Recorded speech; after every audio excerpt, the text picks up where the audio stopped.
اور ہم نے داؤد اور سلیمان کو علم بخشا، اور انہوں نے کہا کہ اللہ کا شکر ہے جس نے ہمیں اپنے بہت سے مومن بندوں پر فضیلت دی۔ اور سلیمان داؤد کے قائم مقام ہوئے اور کہنے لگے کہ لوگوں، ہمیں اللہ کی طرف سے پرندوں کی بولی سکھائی گئی ہے اور ہر چیز عنایت فرمائی گئی ہے، بے شک یہ اس کا خاص فضل ہے۔ اور سلیمان کے لیے جنوں اور انسانوں اور پرندوں کے لشکر جمع کیے گئے اور پھر ان کی جماعتیں بنائی گئیں، یہاں تک کہ جب چیونٹیوں کے میدان میں پہنچے تو ایک چیونٹی نے کہا کہ چیونٹیوں، اپنے اپنے بلوں میں داخل ہو جاؤ، ایسا نہ ہو کہ سلیمان اور اس کے لشکر تم کو کچل ڈالیں اور ان کو خبر بھی نہ ہو۔ تو وہ اس کی بات سے ہنس پڑے اور کہنے لگے کہ اے پروردگار، مجھے توفیق عنایت کر کہ جو احسان تو نے مجھ پر اور میرے ماں باپ پر کیے ہیں ان کا شکر کروں اور ایسے نیک کام کروں کہ تو ان سے خوش ہو جائے، اور مجھے اپنی رحمت سے اپنے نیک بندوں میں داخل فرما۔ اور جب انہوں نے پرندوں کا جائزہ لیا تو کہنے لگے، کیا سبب ہے مجھے ہدہد نظر نہیں آتا؟ کیا کہیں غائب ہو گیا ہے؟ میں اسے سخت سزا دوں گا یا ذبح کر ڈالوں گا یا میرے سامنے اپنی بے قصوری کی واضح دلیل پیش کرے۔ ابھی تھوڑی دیر ہوئی تھی کہ ہدہد آ موجود ہوا اور کہنے لگا کہ مجھے ایک ایسی چیز معلوم ہوئی ہے جس کی آپ کو خبر نہیں، اور میں آپ کے پاس ملک سبا سے ایک یقینی خبر لے کر آیا ہوں۔ میں نے ایک عورت دیکھی کہ ان لوگوں پر حکومت کرتی ہے اور ہر چیز اسے میسر ہے، اور اس کا ایک شاندار تخت ہے۔ میں نے دیکھا کہ وہ اور اس کی قوم اللہ کو چھوڑ کر آفتاب کو سجدہ کرتے ہیں، اور شیطان نے ان کے اعمال انہیں آراستہ کر دکھائے ہیں اور ان کو رستے سے روک رکھا ہے، پس وہ رستے پر نہیں آتے اور نہیں سمجھتے ہیں کہ اللہ کو جو آسمانوں اور زمین میں چھپی چیزوں کو ظاہر کر دیتا اور تمہارے پوشیدہ اور ظاہر اعمال کو جانتا ہے، کیوں سجدہ نہ کریں؟ اللہ کے سوا کوئی عبادت کے لائق نہیں، وہی عرش عظیم کا مالک ہے۔ سلیمان نے کہا، اچھا، ہم دیکھیں گے تو نے سچ کہا ہے یا تو جھوٹا ہے۔ یہ میرا خط لے جا اور اسے ان کی طرف ڈال دے، پھر ان کے پاس سے ہٹ جانا اور دیکھنا کہ وہ کیا جواب دیتی ہیں۔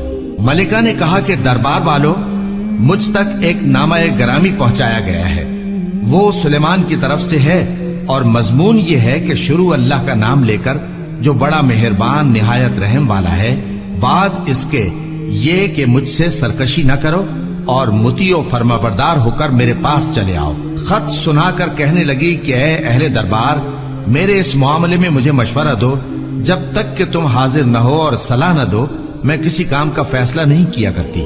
وہ بولے کہ ہم بڑے زوراور اور سخت جنگجو ہیں، اور حکم آپ کے اختیار میں ہے، تو جو حکم دیجیے گا اس کے انجام پر نظر کر لیجیے گا۔ اس نے کہا کہ بادشاہ جب کسی شہر میں داخل ہوتے ہیں تو اس کو تباہ کر دیتے ہیں اور وہاں کے عزت والوں کو ذلیل کر دیا کرتے ہیں، اور اسی طرح یہ بھی کریں گے۔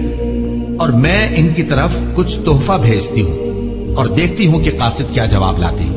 پس جب قاصد سلیمان کے پاس پہنچا تو سلیمان نے کہا، کیا تم مجھے مال سے مدد دینا چاہتے ہو؟ سو جو کچھ اللہ نے مجھے عطا فرمایا ہے وہ اس سے کہیں بہتر ہے جو تمہیں دیا ہے۔ حقیقت یہ ہے کہ اپنے تحفے سے تم ہی خوش ہوتے ہوگے۔ ان کے پاس واپس جاؤ، اب ہم ان پر ایسے لشکر لے کر حملہ کریں گے جن کے مقابلے کی ان میں طاقت نہ ہوگی، اور ان کو وہاں سے بے عزت کر کے نکال دیں گے اور وہ ذلیل ہوں گے۔ سلیمان نے کہا کہ اے دربار والو، کوئی تم میں ایسا ہے کہ قبل اس کے کہ وہ لوگ فرما بردار ہو کر ہمارے پاس آئیں، ملکہ کا تخت میرے پاس لے آئے؟ جنات میں سے ایک قوی ہیکل جن نے کہا کہ قبل اس کے کہ آپ اپنی جگہ سے اٹھیں میں اس کو آپ کے پاس لا حاضر کرتا ہوں، اور مجھے اس پر قدرت بھی حاصل ہے اور امانت دار بھی ہوں۔ ایک شخص جس کو کتاب الہی کا علم تھا کہنے لگا کہ میں آپ کی آنکھ کے جھپکنے سے پہلے پہلے اسے آپ کے پاس حاضر کیے دیتا ہوں۔ جب سلیمان نے تخت کو اپنے پاس رکھا ہوا دیکھا تو کہا کہ یہ میرے پروردگار کا فضل ہے تاکہ مجھے آزمائے کہ میں شکر کرتا ہوں یا کفران نعمت کرتا ہوں، اور جو شکر کرتا ہے تو اپنے ہی فائدے کے لیے شکر کرتا ہے، اور جو ناشکری کرتا ہے تو میرا پروردگار بے نیاز ہے، کرم کرنے والا ہے۔ سلیمان نے کہا کہ ملکہ کے امتحان عقل کے لیے اس کے تخت کی صورت بدل دو، دیکھیں کہ وہ سوج رکھتی ہے یا ان لوگوں میں سے ہے جو سوج نہیں رکھتے۔ پھر جب وہ آ پہنچی تو پوچھا گیا کہ کیا آپ کا تخت بھی اسی طرح کا ہے؟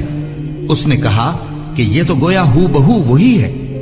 اور ہم کو اس سے پہلے ہی سلیمان کی عظمت و شان کا علم ہو گیا تھا، اور ہم فرما بردار ہیں۔ اور وہ جو اللہ کے سوا دوسروں کی پرستش کرتی تھی، سلیمان نے اس کو اس سے منع کیا کہ وہ کافروں میں سے تھی۔ اس کے بعد اس سے کہا گیا کہ محل میں چلیے۔ جب اس نے اس کے فرش کو دیکھا تو اسے پانی کا حوض سمجھا اور کپڑا اٹھا کر اپنی پنڈلیاں کھول دی۔ سلیمان نے کہا، یہ ایسا محل ہے جس کے نیچے بھی شیشے جڑے ہوئے ہیں۔ وہ بول اٹھی کہ پروردگار، میں اپنے آپ پر ظلم کرتی رہی تھی، اور اب میں سلیمان کے ساتھ اللہ رب العالمین پر ایمان لاتی ہوں۔